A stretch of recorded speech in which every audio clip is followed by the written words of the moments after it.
Hello friends, welcome to my channel. Friends, మీకు మా video నచ్చినట్లయితే వీడియోని లైక్ చేయండి, అలాగే ఛానల్ని సబ్స్క్రైబ్ చేసుకోండి. ఈ వీడియో చాలా ఇంట్రెస్టింగ్గా ఉండబోతుంది, తప్పకుండా చివరి వరకు చూడండి.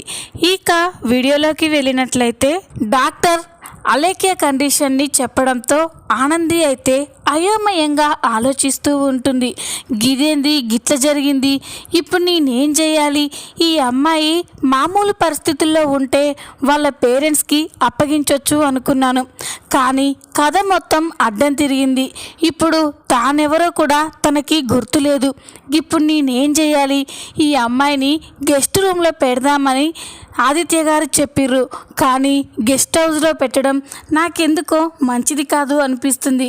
మరి ఎక్కడుంచాలి అని ఆలోచిస్తూ ఉండగా ఇంతలోనే ఆనందికి ఒక ఆలోచన వస్తుంది.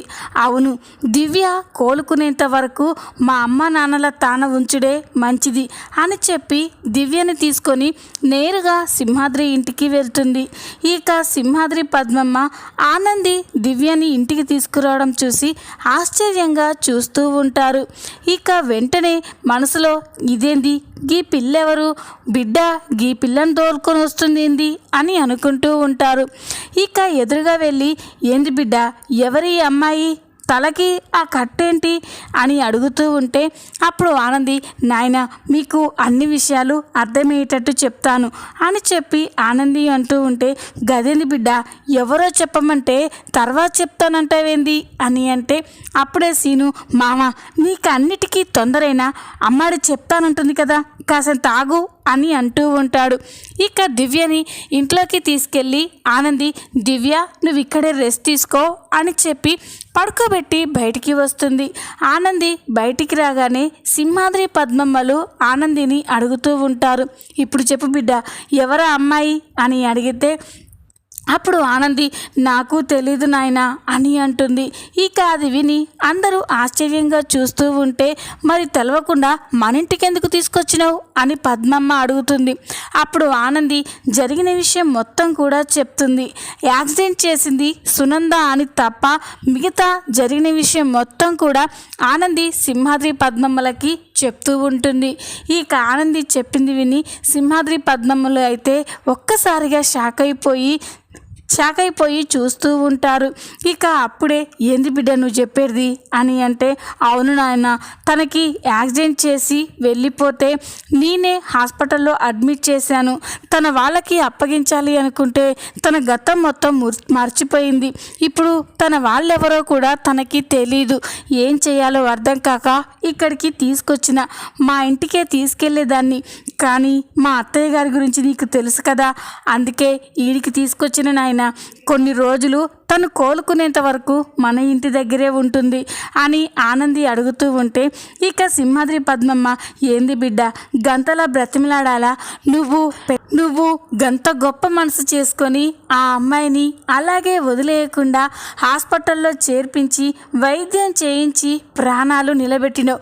నువ్వు గంత చేస్తే మేము మాత్రం గీ కొంత చేయలేమా అని చెప్పి సింహాద్రి పద్మమ్మలు చెప్పగానే ఆనంది చాలా సంతోషపడుతుంది. నాయన తను జాగ్రత్త, సీను నువ్వు కూడా దివ్యని అప్పుడప్పుడు చూస్తూ ఉండు అని అంటూ ఉంటుంది. ఇక ఆనంది దివ్యతో, దివ్య నేను మళ్ళీ వస్తాను అని చెప్పగానే ఇక దివ్య, ఎక్కడికక్క, నువ్వు కూడా నాతో పాటే ఉండొచ్చు కదా అని అంటే, లేదు దివ్య, నేను అప్పుడప్పుడు వచ్చిపోతూ ఉంటాను కదా, నీకు తోడుగా అదిగో చిన్నమ్మ బాబాయిలు ఉంటారు అని చెప్పగానే ఇక దివ్య సరే అక్క అని అంటుంది. ఇక ఆనంది అక్కడి నుంచి ఇంటికి వస్తుంది. ఆనంది ఇంటికి వచ్చేసరికి సునంద, ఆదిత్య, శశికాంత్లు మాట్లాడుకుంటూ ఉంటారు. అప్పుడే ఆనంది ఇంట్లోకి రాగానే ఇక సునంద, ఆనంది ఆ అమ్మాయికి ఎలా ఉంది, ఇప్పుడు ఆ అమ్మాయి ఎక్కడ ఉంది అని అడిగితే అప్పుడు ఆనంది, ఇప్పుడు తన ప్రాణాలకి ఏ ప్రమాదం లేదత్తయ్య గారు, కానీ తన గతాన్ని మొత్తం మర్చిపోయింది, తానెవరో కూడా తనకి గుర్తులేదు, అని చెప్పగానే అప్పుడు సునంద, మరి అలాంటి అమ్మాయిని హాస్పిటల్లో ఒంటరిగా ఎలా ఉంచొచ్చావు ఆనంది అని అంటే, ఆ అమ్మాయి హాస్పిటల్లో లేదత్తయ్య గారు అని అంటుంది. అదేంటి ఆనంది, ఆ అమ్మాయి హాస్పిటల్లో కాకుండా ఇక్కడికి తీసుకురాకుండా మరి ఎక్కడ ఉంది అని అంటే, ఇప్పుడు తను మా అమ్మ నాయనల తాను ఉంది అత్తయ్య గారు అని చెప్పగానే సునంద షాక్ అయిపోతుంది. ఏంటానంది, మీ అమ్మ నాన్నల దగ్గర ఉంచావా అని అంటే, అవునత్తయ్య గారు, ఇప్పుడున్న పరిస్థితుల్లో ఆ అమ్మాయి అక్కడ ఉండుడే మంచిది. ఇప్పుడు మన ఇంటికి తీసుకొస్తే చూసే వాళ్ళంతా కూడా ఆ అమ్మాయి ఎవరని మనల్ని అడుగుతూ ఉంటారు. అప్పుడు మీరే తనకి యాక్సిడెంట్ చేశారని అన్ని విషయాలు తెలిసిపోతాయి. అందుకే అన్ని విధాలుగా ఆలోచించి నేను ఆ అమ్మాయిని మా అమ్మ వాళ్ళ ఇంట్లో ఉంచాను అని అంటూ ఉంటే అప్పుడే ఆదిత్య, అదేంటానంది, నేను చెప్పాను కదా తనకి మన గెస్ట్ హౌస్ ఉందని, అక్కడ తన కోసం కావలసిన వాళ్ళని అరేంజ్ చేసి అక్కడే సేఫ్గా ఉంచుదామని చెప్పాను కదా, మరి నువ్వు మీ ఇంటికి తీసుకెళ్ళడం ఏంటి అని అంటే, చెప్పారు ఆదిత్య గారు, కానీ ఒక ఆడపిల్ల ఒంటరిగా దూరంగా గెస్ట్ హౌస్లో ఉండడం ఎంతవరకు మంచిదో మీరే ఆలోచించండి అని చెప్తూ ఉంటే ఇక అందరూ మౌనంగా చూస్తూ ఉంటారు. అందుకే తనకి మా అమ్మ నాన్నల ఇల్లు అయితేనే చాలా సేఫ్టీగా ఉంటుందని అక్కడ ఉంచొచ్చాను అని చెప్పగానే ఇక సునంద, అంటే మీ వాళ్ళకి తనకి యాక్సిడెంట్ చేసింది నేనే అని తెలుసా అని అంటే, లేదత్తయ్య గారు, నేను అలా ఎందుకు చెప్తాను, మీరు యాక్సిడెంట్ చేసింది అన్న విషయం తప్ప తర్వాత జరిగిన విషయం మొత్తం కూడా వాళ్ళకి చెప్పాను. వాళ్ళు కూడా అర్థం చేసుకొని సరే అన్నారు అని చెప్పి ఆనంది చెప్పగానే ఇక సునంద, ఆదిత్య, శశికాంత్లు చాలా సంతోషపడుతూ ఉంటారు. చాలా థ్యాంక్స్ ఆనంది, ఎంతో తెలివిగా ఆలోచించి చాలా పెద్ద సమస్య నుండి బయటపడేశావు. ఇప్పుడు తనకి గతం గుర్తొస్తే మన సమస్యలన్నీ కూడా తీరిపోయినట్టే అని అంటే ఇక ఆనంది, మీరు చూస్తూ ఉండండి అత్తయ్య గారు, తనకి త్వరలోనే గతం గుర్తొస్తుంది, అప్పుడిక మనకి ఏ ప్రాబ్లం ఉండదు అని ఆనంది చెప్తూ ఉంటే అందరూ కూడా చాలా సంతోషపడుతూ ఆనందిని మెచ్చుకుంటూ ఉంటారు. ఇదంతా చూస్తున్న జీవనకి అసలు ఏం జరుగుతుంది, వీళ్ళు ఇంత సీక్రెట్గా ఏం మాట్లాడుకుంటున్నారు అని అనుకుంటూ ఉంటుంది. ఇక ఇది ఇలా ఉండగా మరో పక్క ఇక దివ్య అయితే చాలా డల్గా ఏదో ఆలోచిస్తూ బాధగా ఒక చోట కూర్చొని ఉంటుంది. అప్పుడే పద్మమ్మ దివ్య దగ్గరికి అన్నం తీసుకొచ్చి, ఇదిగో అమ్మ, కాసంత బువ్వ తిను, నువ్వు ఈ బువ్వ తిన్న తర్వాత నీకు మందులేమని బిడ్డ చెప్పింది అని చెప్పగానే ఇక దివ్య, లేదు నాకు వద్దమ్మా అని అంటుంది. అది విని పద్మమ్మ, గట్లంటే ఎట్టమ్మా, నువ్వు మందులు వేసుకోవాలి కదా, నీ తలకు ఉన్న దెబ్బ పూర్తిగా తగ్గాలి అంటే నువ్వు ఈ బువ్వ తిని మందులు వేసుకోవాలి, లేకపోతే మందులు సరిగ్గా వేయలేదని బిడ్డ మమ్మల్ని అంటది, తినమ్మా అని బ్రతిమలాడుతూ ఉంటుంది. కానీ దివ్య మాత్రం, వద్దమ్మా, నాకేమీ వద్దు, నేనేమీ తినను అని అంటూ ఉంటుంది. అప్పుడే సింహాద్రి అక్కడికి వచ్చి, గట్లంటే ఎట్టమ్మా, ఏమీ తినకుండా మందులు వేసుకుంటే కళ్ళు తిరుగుతాయి, నీకేం మంచిది కాదు, నువ్వు నా మాట వినమ్మా, కాసింత బువ్వ తిను అని సింహాద్రి కూడా బ్రతిమలాడుతూ ఉంటే ఇక దివ్య, లేదు నేను తినను, నేను అక్క వస్తేనే తింటాను అని అంటుంది. అది విని సింహాద్రి పద్మమ్మలు ఆశ్చర్యపోయి చూస్తూ ఉంటారు. ఏందమ్మా గట్లంటే ఎట్టా, బిడ్డ నీ కోసం ఎప్పుడు పడితే అప్పుడు ఇక్కడికి ఎట్లా వస్తుంది అని అంటే, అదంతా నాకు తెలీదు, నాకు అక్క కావాలి, అక్క వస్తేనే నేను అన్నం తిని మందులు వేసుకుంటాను, లేకపోతే ఇలాగే ఉంటాను అని దివ్య చాలా మారం చేస్తూ ఉంటుంది.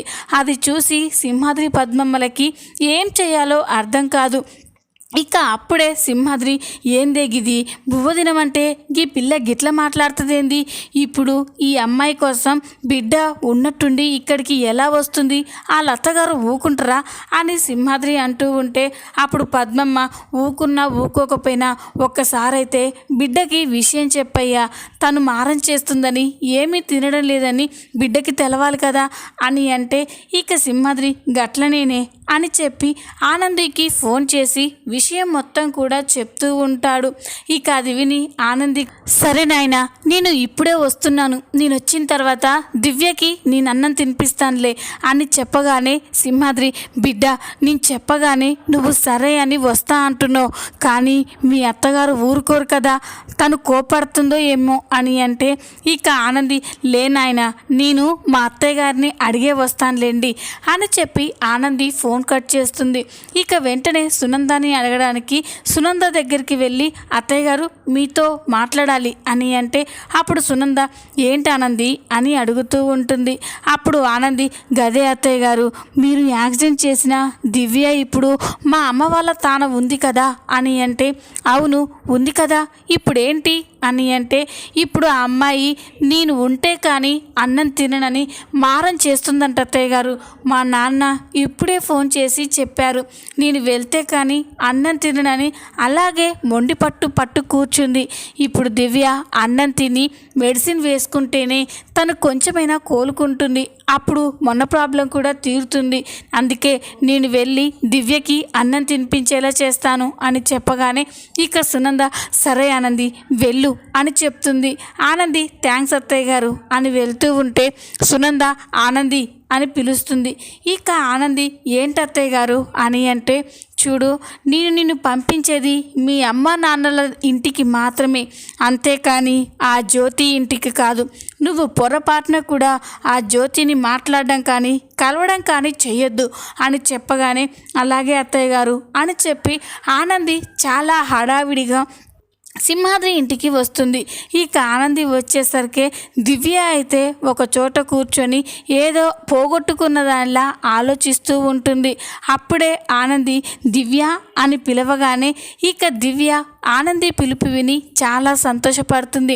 ఇక వెంటనే పరిగెత్తుకుంటూ వచ్చి ఆనందిని హగ్ చేసుకొని, అక్క నువ్వు ఇక్కడే ఉండక్క, లేకపోతే నన్ను కూడా నీతో పాటే తీసుకెళ్ళు, అంతేకాని నువ్వు లేకుండా నేను ఉండలేను అని దివ్య అంటూ ఉంటే ఆనంది, గట్ల అనొద్దు దివ్య, నువ్వు ఇలా ఏం తినకుండా ఉంటే ఎలా చెప్పు, నీకు నయం కావాలి కదా, డాక్టర్ గారు ఏం చెప్పారు, నువ్వు టైంకి తిని మెడిసిన్ వేసుకుంటే నువ్వు పూర్తిగా కోలుకుంటావని చెప్పారు కదా, అప్పుడు నిన్ను మా ఇంటికి తీసుకెళ్తాను అని ఆనంది దివ్యకి నచ్చ చెప్తూ ఉంటుంది. ఇక అది విని దివ్య, సరే అక్క నువ్వు చెప్పినట్టే చేస్తాను అని చెప్పగానే ఇక ఆనంది, సరే బువ్వ నేను తినిపిస్తాను రా అని ఆనంది దివ్యకి అన్నం తినిపిస్తూ ఉంటుంది. ఇక అలా అన్నం తింటూ ఉంటే ఇంతలోనే దివ్యకి పొరమాలుతుంది. అలా పొరమాలి దగ్గుతూ ఉంటే ఇక దివ్య తన చేతితో తలని కొట్టుకుంటూ ఉంటుంది. అప్పుడే తన చేతి మీద ఉన్న ఆదిత్య అనే ట్యాటూ చూసి ఆనంది ఒక్కసారిగా స్టన్ అయిపోతుంది. ఇక వెంటనే దివ్యకి మంచినీళ్ళు తాగించి ఇక దివ్య చేతి మీద ఉన్న ట్యాటూనే చూస్తూ ఉంటుంది. ఇక దివ్య, ఏంటక్క తినిపించవేంటి అని అంటూ ఉంటే అప్పుడే ఆనంది ఆ దివ్య అని దివ్యకి తినిపిస్తూ ఉంటుంది. తర్వాత ఇక ఆనంది దివ్య చేతి మీద ఉన్న ట్యాటూని అలాగే పట్టుకొని చూస్తూ ఉంటుంది. అప్పుడు దివ్య, ఏంటక్క నా చెయ్యిని అలా చూస్తున్నావేంటి అని అంటే, ఇదేంటి దివ్య నీ చేతి మీద ఆదిత్య అని ట్యాటూ ఉందేంటి, ఆదిత్య అంటే ఎవరు అని అంటుంది. అప్పుడు దివ్య, నాకేం తెలుసక్క, ఈ నేనంటేనే నాకు తెలీదు, నా వాళ్ళెవరో నాకు గుర్తులేదు, అలాంటప్పుడు నా చేతి మీద ఉన్న ఈ ఆదిత్య పేరు ఎలా వచ్చిందో నాకు మాత్రం ఎలా తెలుస్తుంది అని దివ్య చెప్పగానే ఆనంది ఆలోచిస్తూ ఉంటుంది. ఇదేంటి దివ్య చేతి మీద ఆదిత్య అని ట్యాటూ ఉంది అని ఆ విషయం గురించే ఆలోచిస్తూ ఉంటుంది. ఆదిత్య అంటే ఈ అమ్మాయికి ఆదిత్యకి ఇంతకుముందే పరిచయం ఉందా, లేకపోతే ఆదిత్య అనే వేరే వ్యక్తి ఈ అమ్మాయి జీవితంలో ఉండుంటాడా, అసలు ఏం జరిగి ఉంటుంది అని ఆనంది ఆలోచిస్తూ ఉంటుంది. ఇక ఆ విషయం గురించే ఆలోచిస్తూ నేరుగా ఇంటికి వెళ్తుంది. ఇంటికి వెళ్ళిన తర్వాత కూడా ఆనంది నిద్రపోకుండా ఆ ట్యాటూ గురించే ఆలోచిస్తూ ఉంటుంది. ఆనంది అలా ఆలోచిస్తూ ఉంటే ఆదిత్య అది గమనిస్తాడు. ఇక వెంటనే ఆనంది అని పిలవగానే ఏంటి ఆదిత్య గారు అని అంటుంది. అప్పుడు ఆదిత్య, ఏంటి ఆనంది, ఏ విషయం గురించో అంతలా ఆలోచిస్తున్నావేంటి, ఏం జరిగింది అని అడిగితే అప్పుడు ఆనంది, ఏం చెప్పమంటారు ఆదిత్య గారు, ఆ దివ్య చేతి మీద ఆదిత్య అనే పేరు ఉంది.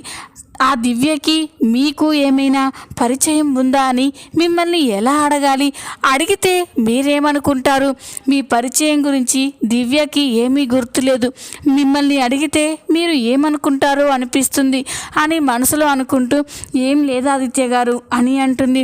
అప్పుడు ఆదిత్య, ఏంటి ఆనంది, నాతో కూడా చెప్పకూడదా అని చెప్పగానే ఇక ఆనంది, నా కష్టాలు బాధలు మీకు తప్ప ఎవరికి చెప్పుకుంటాను ఆదిత్య గారు అని చెప్పగానే మరి చెప్పానంది, నువ్వు ఏ విషయం గురించి ఇంతలా ఆలోచిస్తున్నావు అని అడిగితే అప్పుడు ఆనంది, ఆదిత్య గారు మిమ్మల్ని ఒక మాట అడగొచ్చా అని అంటే అప్పుడు ఆదిత్య, ఏంటి ఆనంది అంతలా పర్మిషన్ తీసుకుంటున్నావేంటి అని అంటే ఏం లేదు ఆదిత్య గారు, నేను అడిగిన తర్వాత మీరు బాధపడతారా, నా గురించి తప్పుగా అనుకుంటారేమోనని అని అంటే ఏం బాధపడను, నీ గురించి తప్పుగా కూడా అనుకోను, అసలు విషయం ఏంటో చెప్పు, నువ్వు ఏ విషయం గురించి అడగాలనుకుంటున్నావు అని అంటే అప్పుడు ఆనంది, ఆదిత్య గారు మీరు ఇంతకు ముందు ఎవరినైనా ప్రేమించారా అని చెప్పగానే ఆదిత్య అయితే ఒక్కసారిగా షాక్ అయిపోతాడు. ఇక వెంటనే మనసులో ఇదేంటి, ఇన్ని రోజుల తర్వాత ఆనందికి ఈ అనుమానం ఎందుకు వచ్చి ఉంటుంది అని చెప్పి ఆలోచిస్తూ ఉంటే అప్పుడే ఆనంది, ఏంటి ఆదిత్య గారు సమాధానం చెప్పడం లేదేంటి అని అంటే అప్పుడు ఆదిత్య, ఎందుకు ఆనంది నీకు ఆ డౌట్ ఇప్పుడెందుకు వచ్చింది అని అంటే అప్పుడు ఆనంది, తెలుసుకోవాల్సిన అవసరం వచ్చింది ఆదిత్య గారు అని అడుగుతూ ఉంటుంది. ఇక ఆదిత్య, ఆనంది కానీ నా కబోర్డ్లో ఉన్న అలేఖ్య ఫోటో చూసి అడుగుతుందా, లేకపోతే ఇంకేదైనా విషయం గురించి అడుగుతుందా అని అనుకుంటూ ఉంటుంది. ఇక ఆదిత్య అలేఖ్య గురించి చెప్పడం ఇష్టం లేక, లేదానంది నేను ఎప్పుడూ కూడా ఎవరిని కూడా ప్రేమించలేదు అని చెప్పగానే ఇక ఆనంది చాలా రిలాక్స్డ్గా, నిజంగా ఆదిత్య గారు అని అంటే నిజమే ఆనంది అని అంటాడు.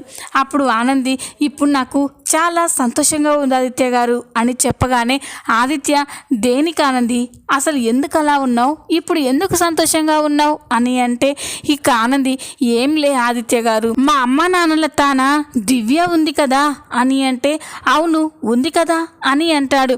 అప్పుడు ఆనంది, ఈరోజు దివ్యకి బువ్వ తినిపించుకుంటూ నేను తన చేతి మీద ఆదిత్య అనే ట్యాటూ ఉండడం చూశాను ఆదిత్య గారు అని చెప్పగానే ఆదిత్య ఒక్కసారిగా షాక్ అయిపోతాడు. ఇక ఆనంది, ఆ ట్యాటూ చూసినప్పటి నుండి నాకు ఎందుకో చాలా బాధగా, చాలా కంగారుగా అనిపించింది. వేరే ఆడపిల్ల చేతి మీద మీ పేరు ఉండడం చూసి నేను తట్టుకోలేకపోయాను. నాకు తెలుసు మీరు ఎలాంటి వారో, కానీ ఎందుకో నా అనుమానం తీర్చుకోవాలి అని అడిగాను. ఇప్పుడు నాకు ఎలాంటి అనుమానం, భయం లేదు. మీ లైఫ్లో వేరే అమ్మాయి ఎవరూ లేరు అని తెలిసింది అని ఆనంది సంతోషపడుతూ ఉంటుంది. ఇక ఆదిత్య మాత్రం ఆలోచిస్తూ ఉంటాడు. తను అలేఖ్య ప్రేమించుకున్నప్పుడు ఒకరోజు అలేఖ్య ఆదిత్య పేరుని తన చేతి మీద ట్యాటూ వేయించుకొని ఆదిత్యకి చూపించడం ఆదిత్యకి గుర్తొస్తుంది. ఇక వెంటనే, ఏంటి ఆనంది ఆ అమ్మాయి చేతి మీద ఆదిత్య అని ట్యాటూ ఉందా అని అంటే అప్పుడు ఆనంది, అవును ఆదిత్య గారు, అయినా ఎందుకు అలా అడుగుతున్నారు అని అంటే ఏం లేదు ఆనంది, ఏం లేదు అని అంటాడు. ఇక ఆనంది నిద్రపోతూ ఉంటే ఆదిత్య మాత్రం ఆలోచిస్తూ ఉంటాడు. ఇదేంటి, ఆనంది చెప్పినట్టుగా ఆ దివ్య చేతి మీద ఆదిత్య అని ట్యాటూ ఉండడం ఏంటి, నేను అలేఖ్య ప్రేమించుకునే టైంలో అలేఖ్య నా పేరుని తన చేతిపై ట్యాటూ వేయించుకుంది. ఇప్పుడు ఈ దివ్య అలేఖ్య ఒక్కరే అయ్యుంటారా, లేకపోతే ఆ అమ్మాయి జీవితంలో కూడా ఆదిత్య పేరు గల వ్యక్తి ఎవరైనా ఉండుంటారా? అయినా నేను ఆ అమ్మాయిని ఇంతవరకు చూడలేదు. చూసుంటే నాకు ఈ డౌట్ వచ్చుండేదే కాదు. లేదు, ఒకవేళ ఆ గతం మర్చిపోయిన అమ్మాయి నేను ప్రాణంగా ప్రేమించిన అలేఖ్య అయ్యుంటే అని చెప్పి ఆదిత్య ఆలోచిస్తూ ఒకసారి ఆనంది వాళ్ళ నాన్న వాళ్ళ ఇంటికి వెళ్ళి ఆ అమ్మాయిని చూసి రావాలి, అప్పుడే కానీ నా మనసు ప్రశాంతంగా ఉండదు అని ఆదిత్య నిర్ణయించుకొని నిద్రపోతాడు. ఇంతలోనే ఉదయం అవుతుంది. ఉదయం కాగానే ఆదిత్య అయితే సింహాద్రి ఇంటికి వెళ్ళడం కోసమే చాలా ఫాస్ట్గా రెడీ అయ్యి బయలుదేరుతాడు. నేరుగా సింహాద్రి ఇంటికే వెళ్తాడు. ఇక ఆదిత్య అక్కడికి వెళ్ళేసరికి సింహాద్రి పద్మమ్మలు ఇంట్లోనే ఉంటారు. ఆదిత్య అక్కడికి రావడం చూసి ఇక సింహాద్రి పద్మమ్మ ఒక్కసారిగా షాక్ అయిపోతాడు. ఇక వెంటనే సింహాద్రి, బాబు మీరేంది బాబు గిట్లొచ్చిండ్రు, ఒక్క మాట చెప్తే నేనే వచ్చేవాణ్ణి కదా అని అంటే, అప్పుడు ఆదిత్య, పర్వాలేదు మావయ్య గారు, నేనొక ముఖ్యమైన పని మీద వచ్చాను అని చెప్తూ ఉంటే ఇక పద్మమ్మ, ముఖ్యమైన పని ఏంటి బాబు అది అని అడుగుతుంది. అప్పుడు ఆదిత్య ఇంట్లో దివ్య కోసం అటు ఇటు చూస్తూ ఉంటాడు. ఇక అప్పుడే అది గమనించిన సింహాద్రి, ఏంటి బాబు ఎవరి కోసం చూస్తుర్రు అని అంటే, అప్పుడు ఆదిత్య, అదేనండి మీ ఇంట్లో ఆనంది తీసుకొచ్చి పెట్టిన అమ్మాయి ఎక్కడుంది అని అంటే, అప్పుడు సింహాద్రి, ఆ అమ్మాయిని సీనుగాడు బయటికి తీసుకెళ్ళిండు, ఎప్పుడు ఇంట్లోనే ఉంటే ఏం బాగుంటుంది అని అలా సరదాగా తీసుకువెళ్ళమని మేమే చెప్పాం, ఈ కాసేపట్లో వస్తూ ఉంటారు అని పద్మమ్మ చెప్తూ ఉంటే ఇక ఆదిత్య మాత్రం చాలా టెన్షన్గా చూస్తూ ఉంటాడు. అది గమనించిన సింహాద్రి, ఏంది బాబు గంతల టెన్షన్ పడుతుర్రేంది అని అంటే ఇక ఆదిత్య, ఏం లేదు మావయ్య గారు అని అంటూ ఉంటాడు.